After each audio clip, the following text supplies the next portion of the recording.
ફૂલ કાજલીનું વ્રત. વ્રતની વિધિ. શ્રાવણ માસના શ્રાવણ સુદ ત્રીજના દિવસે આવે છે. આ દિવસે ફૂલ કાજલીનું વ્રત લેવાય. સુદ ત્રીજના દિવસે કેવડા ત્રીજનું વ્રત લઈએ.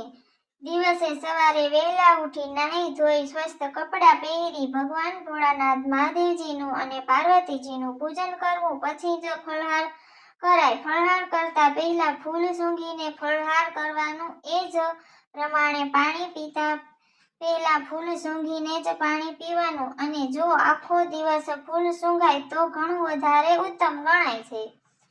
આ વ્રત ગુજરાતમાં અને કાઠિયાવાડીમાં બધી સ્ત્રીઓ આનંદ અને ઉમંગથી કરે છે. નાનાથી મોટી દરેક સ્ત્રીઓ આ વ્રત કરી શકે છે. આખો દિવસ ફૂલ સૂંઘે છે. સંધ્યાકાળે ગાયનું પૂજન કરી પછી આખી રાતનું જાગરણ કરે છે અને ભગવાન શંકર પાર્વતીની કથા કરે છે. ભોજન કીર્તન કરે છે. બ્રહ્મચાર્ય પાળે છે.